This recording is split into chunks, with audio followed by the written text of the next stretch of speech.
forest pressed close on all sides, a wall of black pines and fog that seemed to shift as they entered it. Clara led the way, her boots crunching through damp needles, Hovel behind her with two officers and Jonas trailing, muttering half-remembered lines of folklore into his notebook. The air was colder beneath the trees. Sound carried strangely. A snapped branch echoed like gunfire, while their own voices felt muffled, as if swallowed before they could travel. Clara checked her compass. It spun uselessly. Broken? Hovel growled. No, Jonas said. His breath hung pale in the mist. Just confused. The forest here doesn't follow rules. They found signs of movement, sort of. Footprints that began clear in the mud and then simply faded mid-stride.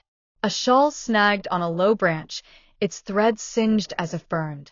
Once, they came across a ring of mushrooms with soil disturbed at its center, like something had forced its way up from underground. Clara crouched, running her hand across the disturbed earth. It was warm. Too warm. Someone's here, one of the officers muttered. Someone's still here. They pressed on. After an hour, the trees thinned around a clearing. At its center stood a wooden hut sagging beneath the weight of moss and thyme. Smoke curled faintly from its crooked chimney. Jonas's eyes lit with recognition. Petrov. Who? Clara asked. Father Petrov, the priest of Drovnik. Or at least he was. Clara tightened her grip on her flashlight. If he's alive, he's answering questions. The hut's door groaned open before they could knock. An old man emerged, bent-backed, his robes hanging like rags. His beard was a tangled thicket, his eyes watery but bright with a strange fire. You shouldn't have come, he rasped. Hovel stepped forward. Father Petrov, you'll explain yourself. What happened to the villagers? The priest's gaze flicked over them, lingering on Clara, then on Jonas. Finally, he shook his head. They were taken, as all before them were taken. And if you stay, you will be too. Taken by what? Clara pressed. Petrov's lips trembled as he made the sign of the cross. The mountain remembers its debt. Inside the hut, the air was thick with incense and mildew. Icons of saints stared down from the walls, but their faces had been scratched out, gouged until only blank wood remained. Candles burned in every corner, dripping wax into bowls of ash. Petrov motioned to a heavy trunk at the foot of his cot. With shaking hands, he opened it and drew out a leather-bound ledger. Its pages were brittle, filled with names written in cramped script. The registry of the dead, he whispered.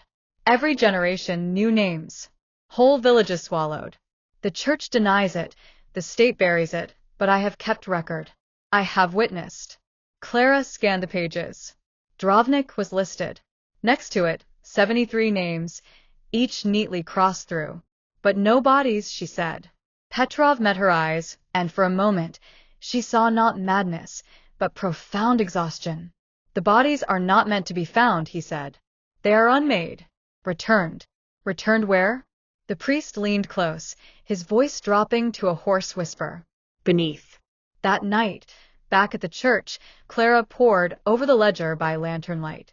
Jonas hovered at her shoulder, drinking deeply from his flask. Do you believe him? She asked. Jonas's mouth quirked into a humorless smile. Belief is not required. Records exist. Petrov has merely continued them. The cycle is real, detective. Whether caused by hunger of earth, curse of God, or madness of men, it does not matter. Drovnik is gone, and if we remain, so shall we be. Clara closed the ledger. Then we find the source, and we break it. From the corner, Anya stirred. She had been silent for hours, curled in her blanket, but now she sat upright, her wide eyes glinting in the lamplight. She spoke for the first time, her voice thin and brittle as glass. You can't break it. Clara froze. Why not? Anya's gaze drifted upward, toward the rafters where the bell rope hung limp. Because it's already inside you. Every crime leaves a clue. Subscribe, like, and comment your thoughts because the next case may be closer than you think.